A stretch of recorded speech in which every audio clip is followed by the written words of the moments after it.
Hi, good afternoon. ഇന്ന് നമ്മൾ പഠിക്കാൻ പോകുന്നത് പബ്ലിക് അഡ്മിനിസ്ട്രേഷനിലെ ഹ്യൂമൻ റിലേഷൻ തിയറിയെക്കുറിച്ചാണ്. തുടങ്ങാം. Meaning: human relations theory it emphasise the human and social aspects of administration rather than only structure and efficiency. നോക്കിക്കേ, human relation theory എന്തിനാണ് പ്രാധാന്യം നൽകുന്നത്? It emphasise the human and social aspects of administration. ഒരു ഭരണനിർവഹണത്തിൽ അതിൻ്റെ human മാനുഷികം, social സാമൂഹികമായിട്ടുള്ള aspect എന്നിവയ്ക്കാണ് ഹ്യൂമൻ റിലേഷൻ തിയറി പ്രാധാന്യം നൽകുന്നത്. റാദർ ദാൻ എന്തിനേക്കാളും ഓൺലി സ്ട്രക്ചർ ആൻഡ് എഫിഷ്യൻസി, അതായത് ഘടന, കാര്യക്ഷമത എന്നിവയ്ക്ക് മാത്രമല്ല മാനുഷിക സാമൂഹിക വശങ്ങൾക്ക് പ്രാധാന്യം നൽകുന്ന ഒന്നാണ് ഹ്യൂമൻ റിലേഷൻ തിയറി എന്ന് പറയുന്നത്. It argues that employee morale, motivation and group dynamics are key to organisational productivity. അപ്പോൾ ഒരു എംപ്ലോയിയുടെ മനോവീര്യം, അദ്ദേഹത്തിൻ്റെ മോട്ടിവേഷൻ, അദ്ദേഹത്തിൻ്റെ പ്രചോദനം, അതുപോലെ തന്നെ അദ്ദേഹത്തിൻ്റെ ഗ്രൂപ്പ് ഡൈനാമിക്സ്, ആ ഗ്രൂപ്പിൽ അദ്ദേഹത്തിന് ആയിട്ടുള്ള ബന്ധം, ഇവയെല്ലാം ഉൽപ്പാദനക്ഷമതയുടെ അടിസ്ഥാന ഘടകങ്ങളാണ്. അപ്പോൾ എന്തൊക്കെയാണ് പറഞ്ഞത്? എംപ്ലോയീസിൻ്റെ morale, motivation and group dynamics. ഒരു ഗ്രൂപ്പിൽ അദ്ദേഹം എങ്ങനെ പെരുമാറുന്നു, എങ്ങനെ ബന്ധമുണ്ടാക്കുന്നു, എങ്ങനെയാണ് അദ്ദേഹത്തിൻ്റെ ആ മനോവീര്യം, എന്താണ് അദ്ദേഹത്തിന് മോട്ടിവേഷൻ, അദ്ദേഹത്തിന് പ്രചോദനം നൽകുന്നത് എന്നിവയെല്ലാം എന്തിന് ഹെൽപ്പ് ചെയ്യുന്നു? ഒരു എംപ്ലോയിയുടെ ജോലി സ്ഥലത്ത് അദ്ദേഹത്തിന് എങ്ങനെ ജോലി ചെയ്യാമെന്നുള്ളതിനെ സ്വാധീനിക്കുന്ന ഘടകങ്ങളാണ്. അടുത്തത്, ആരൊക്കെയാണ് ഇതിൻ്റെ key thinkers? Elton Mayo, father of human relation theory. അപ്പോൾ ഹ്യൂമൻ റിലേഷൻ തിയറിയുടെ ഫാദർ എന്ന് പറയുന്നത് എൽട്ടൺ മായോ ആണ്. ദെൻ FJ റോയ്ത്തിൽസ്ബർഗർ, അതുപോലെ തന്നെ വില്യം J ഡിക്സൺ. ഇവരുടെ 3 പേരുടെ പേരാണ് ഈ ഹ്യൂമൻ റിലേഷൻ തിയറിയിൽ നമ്മൾ ഏറ്റവും കൂടുതൽ തിയറി പഠിക്കുമ്പോൾ ഉപയോഗിക്കുന്ന. ആരുടെയൊക്കെയാണ്? Elton Mayo, William J Dickson, then FJ Roethlisberger. എന്താണ് ഇതിൻ്റെ ഒറിജിൻ?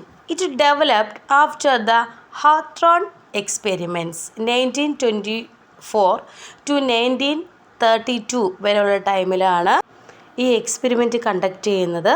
ഇത് കണ്ടക്ട് ചെയ്യുന്നത് വെസ്റ്റേൺ ഇലക്ട്രിക് കമ്പനിയാണ്. ചിക്കാഗോയിലെ വെസ്റ്റേൺ ഇലക്ട്രിക് കമ്പനിയിൽ വെച്ചാണ് ഈ എക്സ്പെരിമെൻറ്റ് കണ്ടക്ട് ചെയ്യുന്നത്.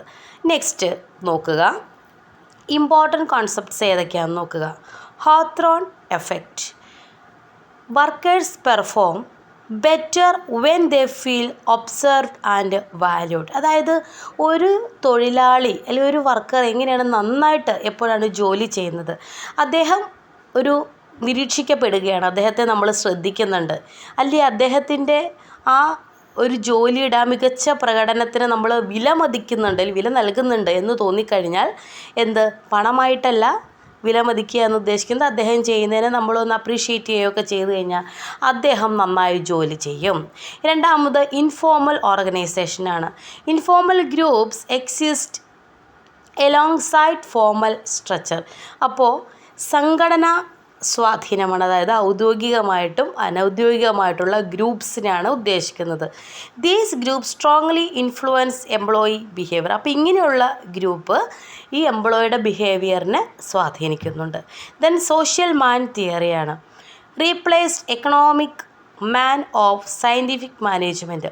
ശരിക്കും ഈ എൽട്ടൺ മായോയുടെ ഹ്യൂമൻ റിലേഷൻ തിയറി വന്നപ്പോഴേക്കും ഈ സയൻറ്റിഫിക് മാനേജ്മെൻറ്റ് തിയറിയിൽ ഒരു എക്കണോമിക് മാൻ എന്ന് പറയുന്ന ഒരു കോൺസെപ്റ്റ് ചേഞ്ച് വരികയാണ്.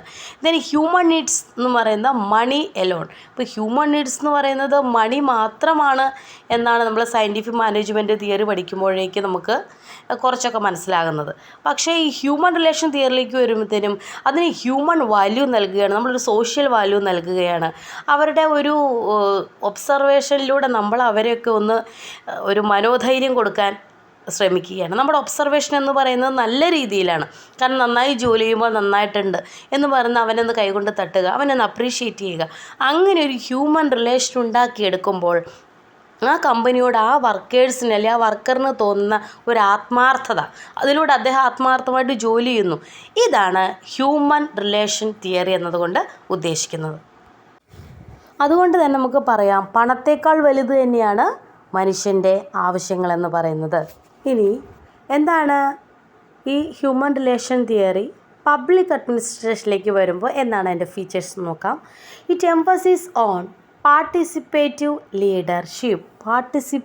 ലീഡർഷിപ്പ് നമുക്കറിയാം, ഒരു പങ്കാളിത്തത്തോടു കൂടിയുള്ളൊരു നേതൃത്വമാണ് നമ്മൾ ഉദ്ദേശിക്കുന്നത്. അതായത് ഒരു നേതാവ് ബാക്കിയുള്ള എല്ലാവരെയും അടിച്ചമർത്തുന്ന രീതിയിലുള്ളതല്ല, ഒരു പങ്കാളി, അതായത് ആ ജോലി ചെയ്യുന്ന വർക്കറും മാനേജറും തമ്മിലുള്ള ആത്മബന്ധം അല്ലെങ്കിൽ സൂപ്പർവൈസറും തമ്മിലുള്ള ആത്മബന്ധം, അതിലൂടെ അവർ കമ്മ്യൂണിക്കേറ്റ് ചെയ്യുന്നു.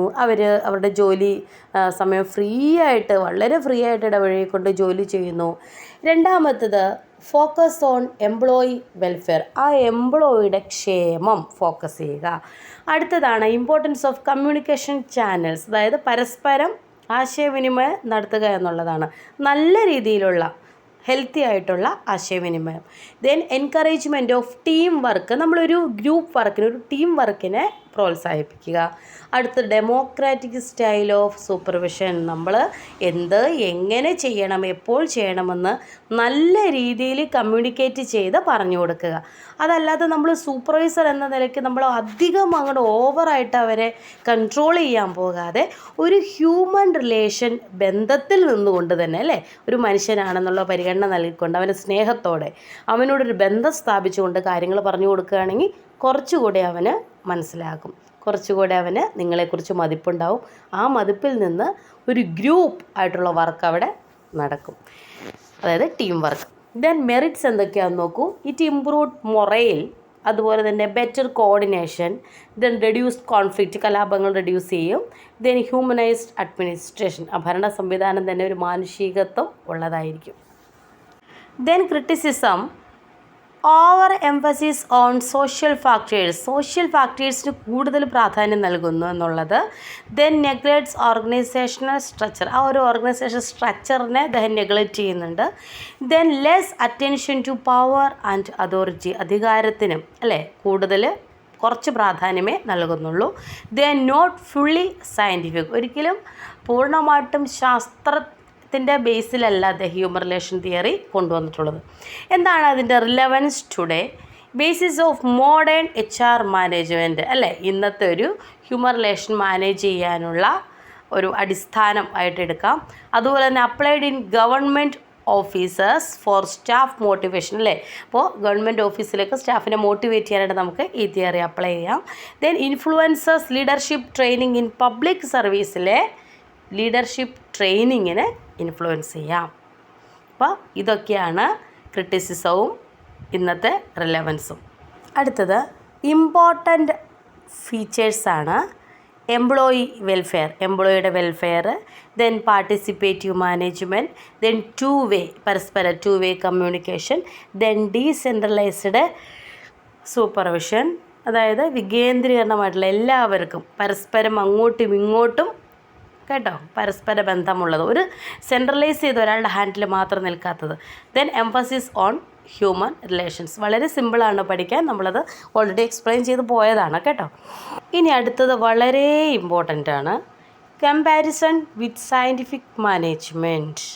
അതായത് ഹ്യൂമൻ റിലേഷൻ തിയറിയും ഈ സയൻറ്റിഫിക് മാനേജ്മെൻറ്റ് തിയറിയും തമ്മിൽ നമുക്കൊന്ന് കമ്പയർ ചെയ്യാം. സയൻറ്റിഫിക് മാനേജ്മെൻറ്റിലെ മാൻ എന്ന് പറയുന്നത് ഒരു എക്കണോമിക് മാനാണ്. ഹ്യൂമൻ റിലേഷൻ തിയറിയിലെ മാൻ എന്ന് പറയുന്ന ഒരു സോഷ്യൽ മാനാണ്. ദെൻ സയൻറ്റിഫിക് മാനേജ്മെൻറ്റിലേക്ക് വരികയാണെങ്കിൽ ഫോക്കസ് ഓൺ എഫിഷ്യൻസിയിൽ ഫോക്കസ് ചെയ്യുന്നു. ഹ്യൂമൻ റിലേഷൻസിലാണെങ്കിലോ focus on morale. Then scientific മാനേജ്മെൻറ്റിൽ സ്ട്രിക്റ്റ് ആയിട്ടുള്ള സൂപ്പർവിഷനാണ്. ഇവിടെ ഹ്യൂമൻ റിലേഷനിലേക്ക് വരുമ്പോഴേക്കും ഡെമോക്രാറ്റിക് സൂപ്പർവിഷനാണ്. ഇനി സയൻറ്റിഫിക് മാനേജ്മെൻറ്റിലേക്ക് വരുമ്പോഴേക്കും മോണിറ്ററി ഇൻസെൻറ്റീവ്സ് ആണ് നൽകുന്നത്. പക്ഷേ ഹ്യൂമൻ റിലേഷൻ തിയറിയിലേക്ക് വരുമ്പോഴേക്കും സോഷ്യൽ ആൻഡ് സൈക്കോളജിക്കലായിട്ടുള്ള ഇൻസെൻറ്റീവ്സ് ആണ്. നമുക്ക് അപ്പോഴപ്പോഴും നമ്മൾ ആ ഇൻസെൻറ്റീവ്സ് നൽകുകയാണ് ചെയ്യുന്ന ജോലി കാണുമ്പോൾ തന്നെ. ദെൻ സയൻറ്റിഫിക് മാനേജ്മെൻറ്റിൽ ഫോർമൽ സ്ട്രക്ചറാണ്. ഹ്യൂമൻ റിലേഷൻ തിയറിയിൽ ഇൻഫോർമൽ ഓർഗനൈസേഷനിലാണ്. അപ്പോൾ വളരെ സിമ്പിളാണ്, നന്നായിട്ട് ഇരുന്ന് കേട്ട് പഠിച്ച് എഴുതിയെടുക്കുക. പിന്നെ ക്ലാസ് ഇഷ്ടമായെങ്കിൽ സബ്സ്ക്രൈബ് ചെയ്യാൻ മറക്കരുത്, ലൈക്ക് ചെയ്യാനും മറക്കരുത്. താങ്ക്